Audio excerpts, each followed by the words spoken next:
normal kan yam kana dial content barwani lengua sama kan online TV channel biya kamal anda mandune chan kwasnya ka nongi rachame bana jome bana jalinkel ka do badan en shaja non kaja kan kono yami jiram jedit gore jeno jendere subscribe kan online TV channel ka dere notification bell dere jetwain ka dere share dere ja kun pingwa sama bana jome bana jalinkel Paul nang chawuch ɛkiir mayardit bana jeg di alten koni chalat bana kalen gwasame General Paul nang agent chief of defense Ramadan anti din te pinde ala din South Sudan Paul nang agent nak Nuer mo re wich ndana tin Nuer tegeten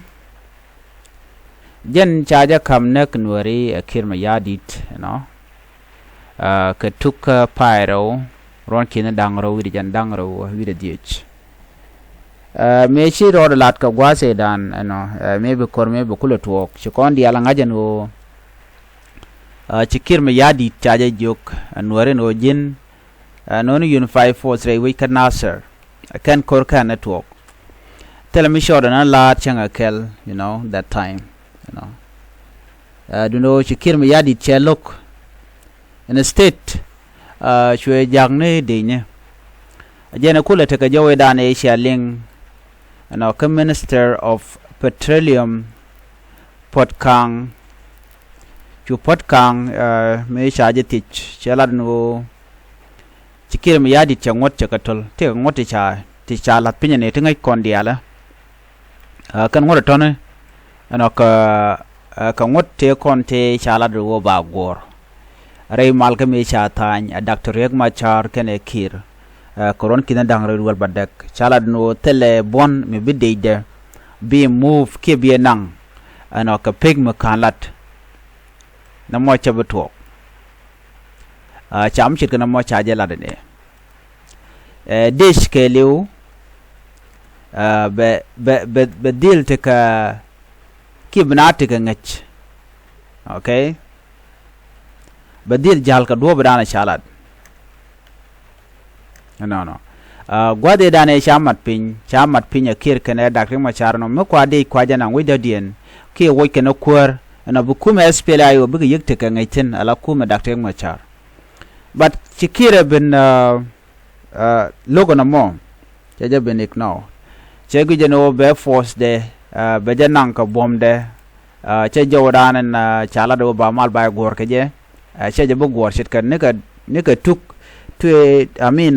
ka pai waro 2024 me dani chala do ba shek point ba kelep no shune dia la agree but that was a system ka kir me modongo rejeno be dini Dr. Machar ba kana gwen konte katen ke ba joj so ngai konte dia le konte shiro dia lat no me shi dor che ku ben wa ko shikir me yadi che gujeno be dini te konte te we kana ser ba ko ba ko ger ya juga no gorgan unify force la no telm chal unify force jode chunang ajen tukore da no ko kon nen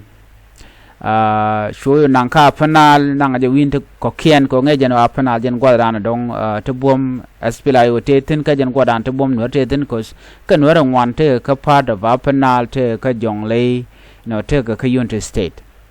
nan gwadana den wo te tin and do mo kele ko thiec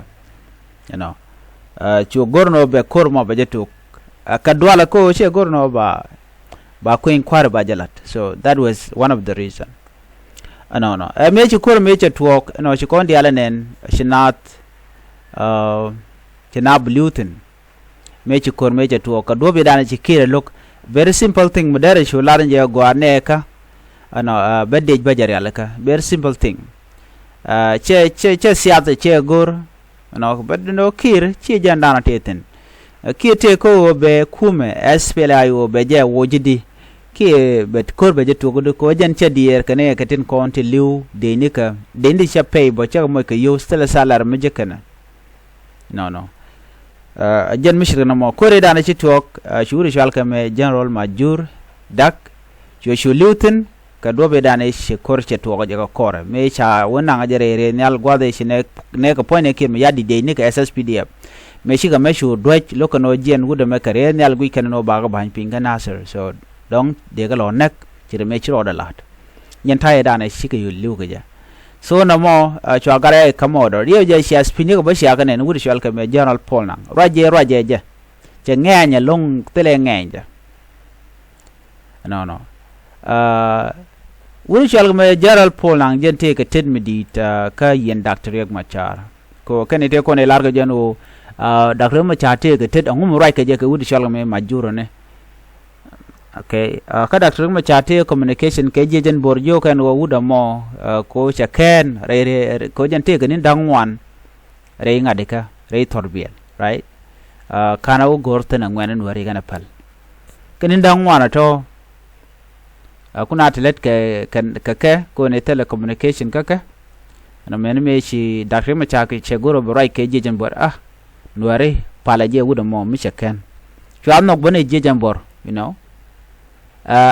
ɛkiir ngum raje ke ne kamo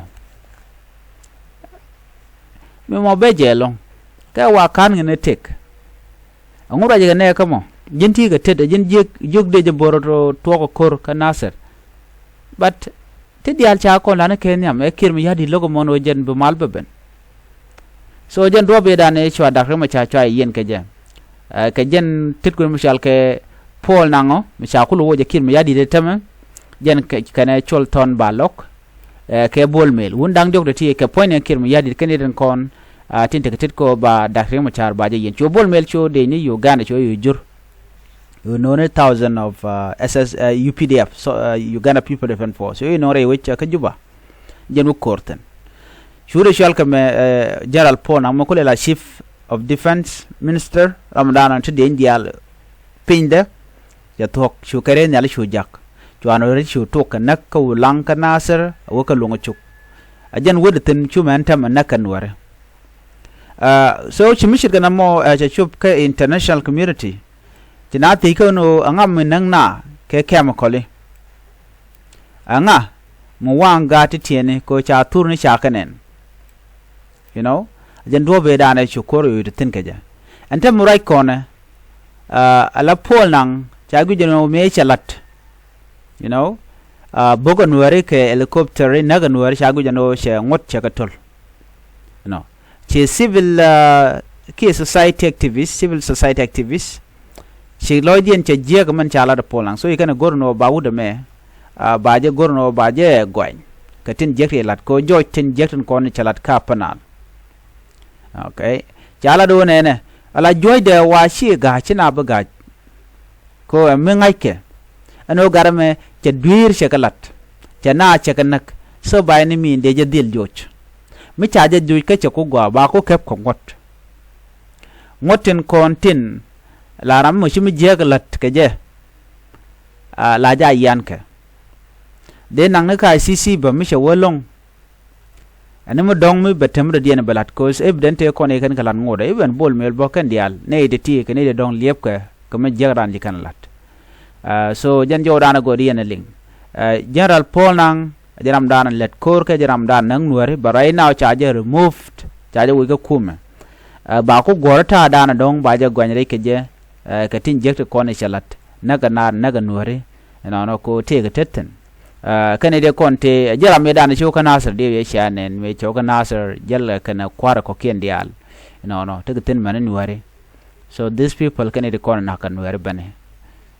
jo me ajana na chitwo kajen quick commission kana mo wajen is going to be held responsible under international law for violation in Greater Panal and Polnang so wa ke ken kon entity do ban shala da longono de General Polnang wo ke je wa take a change mi chiben ke judiciary gwangwani the Chief Justice should try to restore trust so anyone who has done wrong is held accountable mitiram shimi jeglat baje dil kaf ke baje dil take men jegada chalat ngai kona en wo ne de kona ya kwain ke la jingon tin jidit ko cha jingon te nyam cha ka wo jingon te kon te roi nyekan loro bang telam blon kan lene ko cha ga jujen tama no cha gu jeno bare dial kon tin gona kan bakalat en gude cha ko kwain ka gwade general aturjong ana wajen ramishlet kel kana dakring machar waka gwan bar ke video de kel mishagwich jan chela no gwana mal no en ba ko ba mal ba je bendong no special GSP layo mal gor mo ka kuje mo na mal na mon so right now dio je top mtotetin me charge wujen general Paul nang ashang na mo be general atur jong be gor kin me yadi da dong bele teken mtot me banen ka change be to re wika South Sudan ka do badan en gwi ke je so chagu je no dong be change be ben bana ugi ni mandan to ko ala new system je ben chet kamenium wude shal ke general Paul nang acharong tin ke te jekte ko ne shala chekire kul dueeri tema right now of course ki ngoda ka dueer ka batera moja du no ci Paul nang ke nyur an chan la gwe mbuto me bette ke ne te ba na ke jen kor jong de thiec ba Nuer ba ka bug ban je ko gwe no chief of staff te ke te don tam ba gwe no chele la nga chele la general Paul nang karwa da men wude shal ka me general atur jong ba te teten ko mu wete man mo wak ban men dan to ban jangach ko kanete content de ne no take a pin dien mo wokan no continue ka kamini don wer so bu kormudi beten so bana ngaje no wuda me tele mi chalat wuda shalka me general atur jong so bu kono gwe no different dien metede an biate mal ban jemro dien bye bye